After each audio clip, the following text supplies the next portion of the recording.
دین کا تمام اور دین کا کمال کلائمیکس وہ احیاء کلمت اللہ، غلبہ اسلام اور نفاذ اسلام ہے، ٹھیک ہے۔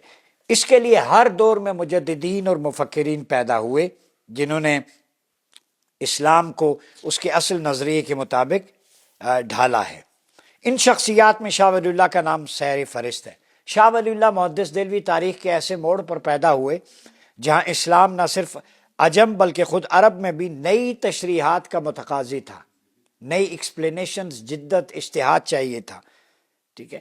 اور امت مسلمہ عروج کی بلندیوں کو چھونے کے باوجود سیاسی تمدنی انتشار کا جو ہے وہ شکار تھی، سیاسی بھی انتشار تھا، سویلائزیشنل ڈسٹریکشن بھی تھی، ٹھیک ہے۔ یہ اس بات کی علامت تھی کہ امت مسلمہ اپنے فکری اور تخلیقی محور سے ہٹ چکی ہے۔ آئیڈیالوجیکل جو آپ کا نیوکلیس ہے فکری، اور دوسرا کون سا ہے؟ تخلیقی، کریٹو سینٹر۔ آئیڈیالوجیکل اور کریٹو سینٹر سے ہٹ چکی، مطلب امت مدینہ اور نجف سے ہٹ چکی تھی۔ اب شاہ ولی اللہ یہاں پہ فرماتے ہیں کہ فکری اور تخلیقی محور کا مطلب ہے کہ اس فکر سے ہٹ چکی تھی جو رسول اللہ نے مدینہ میں رائج کی۔ تو مدینہ و نجف، جس کو اقبال نے بھی کہا، خیرہ نہ کر سکا مجھے جلوہ دانش فرنگ، سرما ہے میری آنکھ کا خاک مدینہ و نجف۔ خاک مدینہ و نجف سے مراد کہ آپ کی بنیاد وہ مٹی اور خبیر ہے جہاں سے دین اٹھا ہے، دین کی سربلندی ہوئی ہے، جہاں پہ ایک اسلامک اسٹیٹ بنی، جہاں سے پوری دنیا کے لیے ایک نظام عمل رسول اللہ صلی اللہ علیہ وسلم نے طے کیا ہے۔ پھر غیر اسلامی افکار کی یہ الغار نے امت کو ذہنی فکری غلامی میں مبتلا کیا تھا۔ تو شاہ صاحب کا جو دور تھا بالخصوص سب کانٹیننٹ کی اسلامی تاریخ کا بڑا نازک دور تھا، تہذیبوں کا ٹکراؤ، مسلمانوں کا سیاسی زوال، اس نے اسلام کے رینیسنس میں، احیاء میں بڑی رکاوٹ پیدا کر دی تھی۔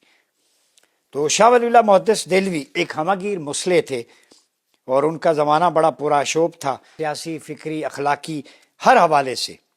جتنے بھی بادشاہ اس وقت گزرے، مرہٹے، جاٹ، سکھ، انہوں نے سر اٹھایا، بلکہ ان کی حکومت کے مواقع، تو یہ ساری خرابیاں شاہ ولی اللہ کے سامنے تھیں۔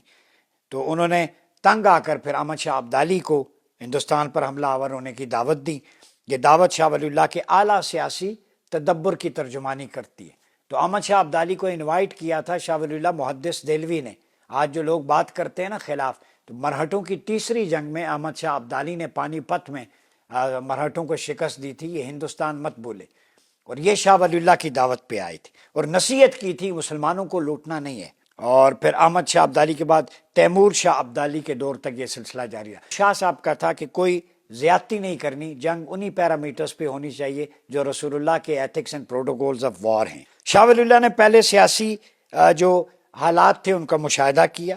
ایک طرف کئی معاہدوں پر آپ کو لڑنا پڑا، علماء سو کی اصلاح کرنی پڑی، علماء تھے جو درباری تھے، وظیفہ لیتے تھے، لے کے فتویٰ دیتے تھے، ان کے خلاف علم جہاد بلند کیا۔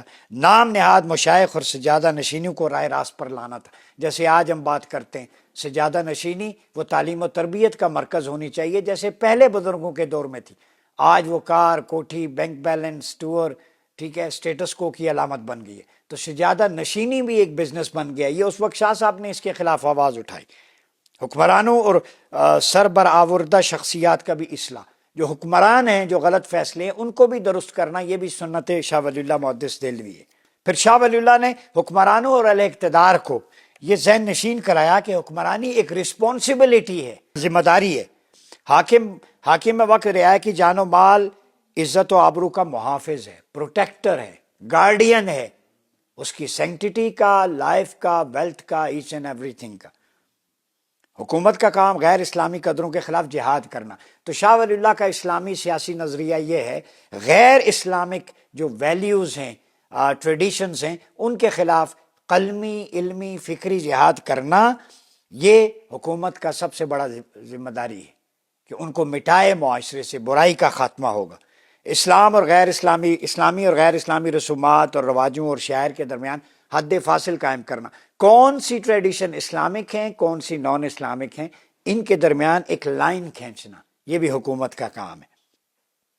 چونکہ ہندو معاشرے میں میل ملاپ سے کئی ہندوانہ رسومات آ گئی تھیں، حکمرانوں کو بتایا کہ عشت قدوں کو آباد کرنا، بدکاری، شراب خوری یہ نہیں بلکہ ملک ملک و دین کی خدمت اصل چیز ہے اسلام کے مطابق. حکمران اچھے مسلمان نہیں ہوں تو عوام کی اصلاح ناممکن ہے. شاہ صاحب کے نزدیک اگر حکمران اچھے ہوں تو عوام بھی اچھے ہوں گے. حکمرانوں کی اصلاح کرنی چاہیے، وہ اچھے ہو جائیں تو عوام اچھے ہوں گے. وہ بدتر ہیں تو اس کا امپیکٹ پبلک پہ بھی پڑے گا. جو پالیسیز ہیں، جو کلچر ہے، اگر کرپٹ پریکٹسز کا کلچر ہے تو وہی نیچے پروان چڑھے گا. لہذا ان کی فکری علمی تربیتی اصلاح کی جائے کہ کوئی قرآن حدیث کی آیت، کوئی حضور کا فرمان، کوئی نظام کی بات کسی کے پلے دل میں بڑھ جائے، پالیسی میکرز ٹھیک ہو جائیں تو اس کا امپیکٹ نیچے تک آئے گا.